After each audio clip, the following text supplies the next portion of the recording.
Untuk membahas lebih jauh lagi pemirsa terkait dengan kocok ulang kabinet yang dilakukan oleh Presiden Prabowo Subianto pada hari ini, kita telah terhubung bersama dengan sejumlah narasumber melalui sambungan virtual, di antara ada politikus Partai Gerindra Andri R. Wijaya, kemudian Direktur Eksekutif Trias Politika Strategis Agung Baskoro. Selamat malam Mas Andi, Mas Agung, apa kabar? Malam. Mas Andi semuanya. Baik, terima kasih telah meluangkan waktu bergabung bersama kami di Berita Satu Utama. Kita akan membahas yang menjadi top isu pada sore hari ini ya, terkait dengan nama-nama yang baru saja diumumkan oleh Presiden duduk di kabinet setelah perombakan yang dilakukan. Saya mau ke Mas Agung terlebih dahulu. Dari nama-nama yang tadi dilantik dan juga berpindah posisi, apakah ada kejutan menurut Anda? Kalau kita lihat kan sebenarnya kita menantikan juga ya dari dua posisi menteri yang kemarin sempat dicopot tapi masih kosong, dan pada hari ini telah terjawab pengisinya. Apakah ada faktor kekejutan atau sebenarnya sudah terprediksi? Ya, elemen of surprise-nya dapat Mbak Soza ya. Jadi ada wow factor di sana. Pencak silat teknokratiknya ini luar biasa nih. Ya, jadi Pak Jamhari selama ini di luar radar kita tiba-tiba muncul macam itu. Kemudian Pak Erik ya, BUMN Kemenpora, walaupun sebenarnya nggak kaget karena beliau punya jabatan antara sebagai ketum PSSI. Tapi saya melihat untuk di awal dan apapun awalan mula itu selalu ada pesan-pesan optimis ya, harapan besar semacam itu, yang ini sebagai bagian ya respon terhadap tuntutan dan arahan publik yang kemarin sempat menguat dalam demo besar itu. Dan nama-nama ini harapannya bisa mengakomodir ya tuntutan publik tadi, ekspektasi publik yang tinggi, supaya apa? Supaya misalkan Menko Polhukam menangani demonya lebih baik. Menpora, prestasi kelas dunianya bukan hanya di sepak bola. Plus yang diurus bukan hanya olahraga saja, tapi juga pemudanya. Jadi pemudanya kelas dunia, olahraga kita juga kelas dunia. Ya seperti itu Mbak Soza. Pun bidang-bidang yang lain ya, Badan Komunikasi Pemerintah, Mas Angga gitu, kemudian Pak Kodari, KSP, ya, kemudian wakil-wakil kepala BGN, nanti juga Wamenhub, Wamenaker. Saya berharap kita bekerja maksimal dan menjawab, merespon beragam macam tuntutan publik di kementerian masing-masing ya, sehingga tupoksi mereka bisa dikerjakan dengan maksimal. Seperti itu Mbak Soja sebagai pengantar. Baik, kita akan lanjutkan pembahasan Mas Andi dan juga Mas Agung, tapi kita harus saksikan terlebih dahulu, simak terlebih. Baik, terima kasih pemirsa, Anda masih bersama kami di Berita Satu Utama, dan kita lanjutkan pembahasan bersama dengan dua narasumber yang telah terhubung melalui sambungan virtual. Kalau tadi Mas Agung bilang sebenarnya masih terlihat ada unsur kejut sedikit ya, karena ada pencak silat akrobatik ya yang terlihat dalam pelantikan pada hari ini. Tetapi saya ingin pandangan mungkin dari politisi Gerindra nih. Mas Andi, apakah dari internal Gerindra memang sempat mendengar terkait dengan sejumlah nama yang akan dilantik oleh Presiden Prabowo Subianto pada hari ini, khususnya mungkin kalau tadi saya kutip sedikit terkait dengan nama Bapak Jamari Caniago yang di luar radar nih kalau katanya Mas Agung, tetapi ternyata pada hari ini dilantik. Padahal kalau kita ingat memang sebenarnya nama yang cukup trending diprediksi untuk menduduki kursi Menko Polhukam itu adalah Profesor Mahfud MD ya. Apakah memang Bapak Jamari Caniago ini menjadi titik temu antara kepentingan yang ada? Seperti apa? Pertama, bahwa dalam penyusunan kabinet ini Pak Prabowo memiliki hak prerogatif ya. Tadi kalau ada pertanyaan di Gerindra sendiri seperti apa, Pak Prabowo tanpa perlu melakukan komunikasi ya dengan Gerindra, beliau langsung putuskan sendiri gitu. Bahwa Pak Jamari Caniago merupakan politisi Gerindra, ya ini kan sebenarnya sudah banyak beredar ya di mungkin kalangan wartawan gitu, bahwa sebenarnya untuk Menko Polhukam ini memang diperlukan sosok senior dari militer gitu yang bisa mengkoordinir ya pos-pos kementerian di bawah Polhukam gitu. Jadi pilihan-pilihannya banyak, memang ada yang dari sipil, kemudian ada juga militer, bahkan kepolisian gitu. Tapi Pak Prabowo mendapat masukan dari beberapa senior-senior di pengurus Gerindra juga, diantaranya tadi jadi memiliki kualifikasi bahwa beliau adalah militer, ya senior, dan bisa dipandang mampu untuk mengkonsolidasikan di Kementerian Polhukam, seperti itu Mbak. Baik, berarti memang ada berbagai opsi ya, cuma yang dipilih adalah Bapak Jamari Caniago dengan portofolio yang ada.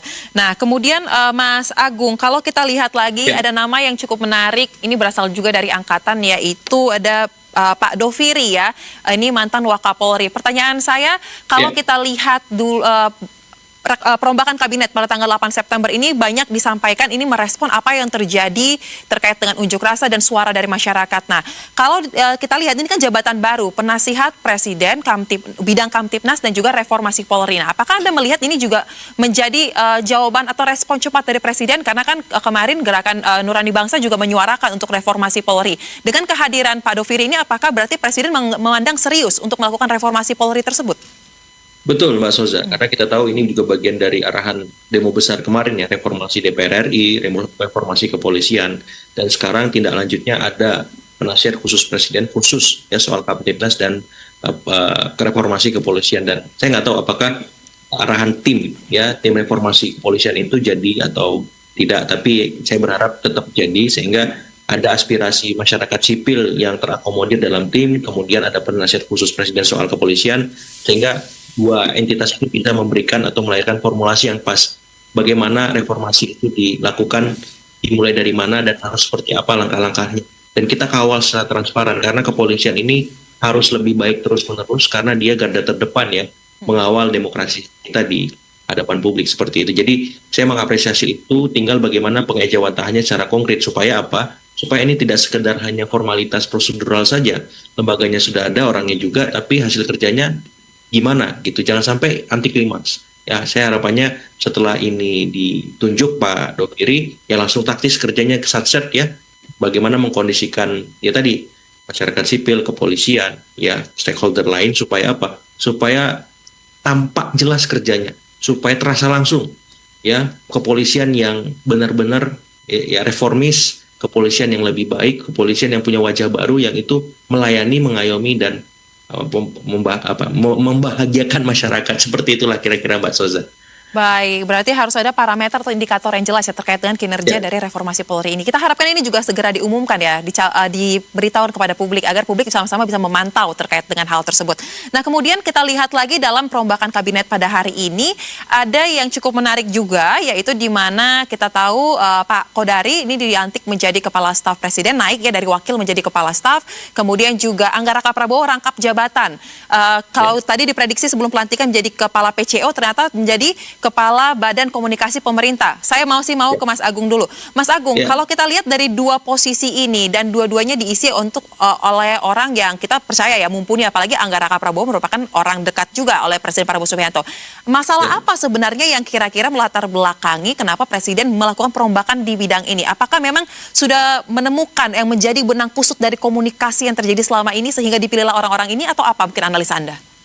Iya, kalau Pak Kodari ini kan orangnya luwes ya, kalau tampil di media merespon, dia cukup cekatan karena latar belakangnya seorang pollster ya, analis politik juga semacam itu, sehingga cukup ringkas tangkas ya, satset lah semacam itu. Nah, kalau Mas Anggaraka ini kan ya saya lihat profesional ya seperti itu, walaupun ada kaitannya juga politisnya, jadi dimensi teknokratik politiknya juga kuat, sehingga ketika dua orang ini, kalau bahasa Pak Kodari tadi bestie istilahnya, antara dia dengan Anggaraka semacam itu, harapannya bisa maksimal. Jadi komunikasinya nggak harus selalu formal, ya serius, kaku, tapi juga bisa cair, informal, ya sehingga wartawan, publik bisa mendapati negara ataupun pemerintah serba hadir dalam konteks apapun dan dimanapun, di podcast, di YouTube, di stasiun TV, dimanapun itu, tanpa susah dikontak, dihubungi, tanpa ribet merespon dan seterusnya. Nah, saya kira itu yang mau didobrak benteng-benteng penghalang komunikasi ya publik antara pemerintah dengan masyarakat, antara pemerintah dengan stakeholder lain. Karena program pemerintah ini kan banyak, bagus-bagus, mahal-mahal, tapi kalau tidak disampaikan dengan cara yang pas, cara yang kreatif, elegan, ya rasionalisasi yang mencerdaskan semacam itu, publik juga nggak tahu, publik juga bingung. Pemerintah kerjanya apa, kok nggak konkret dan seterusnya. Pertanyaan-pertanyaan yang seharusnya tidak muncul ketika tim komunikasi presiden, ketika menteri-menteri presiden itu memang dibekali semacam protokol komunikasi publik yang holistik, komprehensif ya. Jadi ketika mereka merespon substantif ya mereka jelas. ketika mereka merespon yang tidak substantif, nggak slip of tongue, nggak salah ngomong, nggak blunder semacam itu. Jadi saya harapannya ke Pak Angga dan ke Pak Kodari ya kalau bisa lebih baik dan lebih maksimal sih Mbak Soza, seperti itu. Baik, memperbaiki kesalahan-kesalahan yang sudah pernah terjadi ya selama kurang lebih hampir 1 tahun masa pemerintahan Presiden Prabowo Subianto. Nah, Mas Andi, spesifik saya ingin tanya, perubahan terkait dengan dari kantor komunikasi kepresidenan menjadi transformasi, menjadi badan komunikasi pemerintah. Nah, apa yang kira-kira akan lebih spesifik berubah dari keputusan Presiden Prabowo Subianto ini, Mas Andi? Ini sebenarnya transformasi biasa ya dari kantor komunikasi kepresidenan menjadi badan komunikasi pemerintah. Jadi kira-kira komunikasi yang ditampilkan adalah menyeluruh gitu. Jadi citra bahwa PCO ini hanya menjadi jubir presiden ini terkonsolidasikan untuk seluruh pemerintahan di bawah pemerintahan Pak Prabowo. Jadi kira-kira bisa mengorkestrasi lah ya komunikasi pemerintah kepada publik. Sebenarnya substansinya itu saja sih Mbak, bukan bukan soal secara simbolik saja atau mungkin hanya sekedar tapi lebih pada substansinya. Mengorkestrasi komunikasi yang saat ini dijalankan ya di bawah pemerintahan Pak Prabowo gitu. Kalau dulu kan itu PCO, tapi faktualnya memang menyampaikan program pemerintah. Tapi ini justru diluruskan gitu bahwa kalau memang itu program pemerintah ya seluruh kementerian bahkan program mereka sering berkomunikasi konsolidasi dengan seluruh kementerian ya dinamain saja Badan Komunikasi Pemerintah gitu. Baik. Jadi sesederhana itu saja sih. Baik, meluruskan tugas-tugas yang selama ini ya, jadi tidak lagi kepresidenan tetapi pemerintah secara general. Nah, kami persilakan kepada Mas Agung Baskoro mungkin untuk melanjutkan kegiatannya karena kami mendapatkan informasi ada kegiatan yang tidak bisa ditinggalkan. Terima kasih telah berbagi pandangannya bersama kami di Berita Satu Utama. Tapi Mas Andi masih kita lanjutkan ya Mas Andi karena menarik untuk menggali dari perspektif Gerindranya nih. Mas Andi, tadi Anda mengatakan ini berarti hanya transformasi biasa yang biasanya PCO ini justru memang sudah menyampaikan program-program pemerintah tetapi namanya presiden tapi sekarang diluruskan. Nah, pertanyaan saya berikutnya berarti untuk orang-orangnya dan secara kelembagaannya apakah ini akan berubah atau akan diganti menyeluruh atau berpindah atau seperti apa nantinya? Saya kira perubahan secara mendasar nggak ada ya, tapi ada beberapa person-person mungkin yang dilakukan pergantian atau mungkin struktur ada penambahan bahkan pengurangan juga mungkin terjadi gitu. Tapi bahwa transformasinya adalah transformasi untuk pemerintahan iya gitu. Tapi bukan transformasi yang tadi saya sampaikan bahwa ini fokus di presidensial bukan gitu. Bahkan sebelumnya pun juga demikian gitu. Sebelum waktu dilantik pertama kali bahkan sampai kemudian pertama kali dilantik di periode Pak Prabowo pun juga demikian.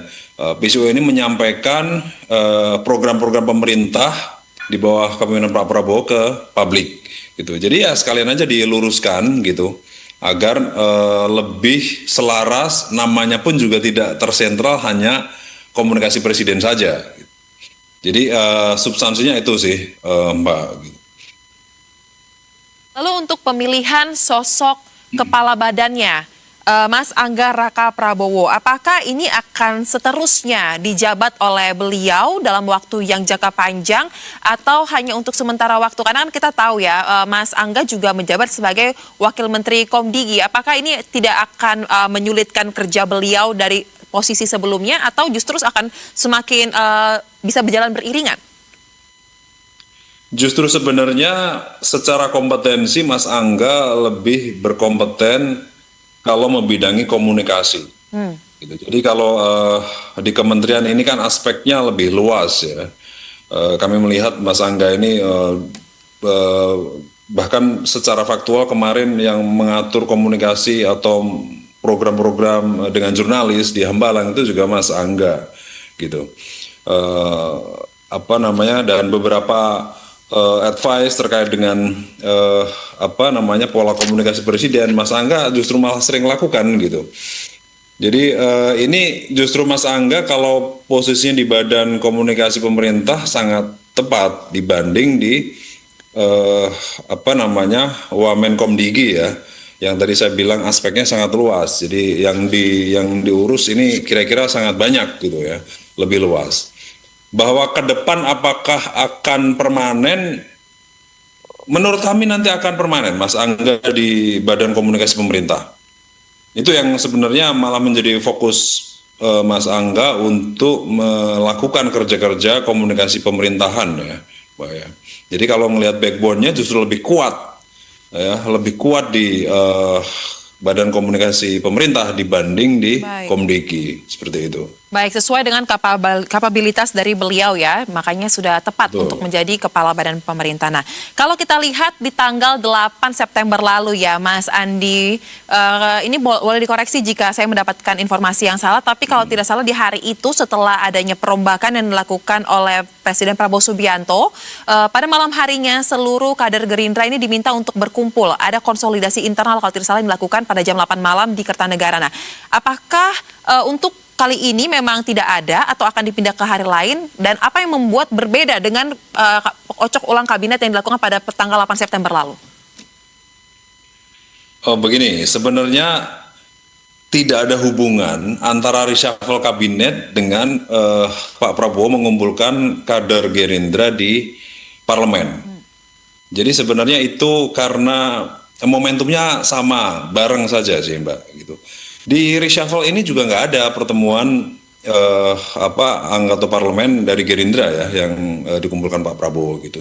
Jadi kemarin hanya pertemuan biasa, Pak Prabowo memberikan wejangan karena momennya waktu itu kan memang momen-momen parlemen mendapat sorotan publik ya.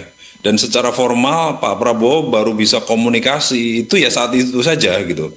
Baik. Setelah jadi kan demo-demo itu kan di akhir Agustus, kemudian mulai ada konsolidasi pemerintahan di awal-awal September ya. Kemudian reshuffle tanggal 8 dan waktu itu kan sebelumnya Pak Prabowo sempat ke Cina ya kalau nggak salah.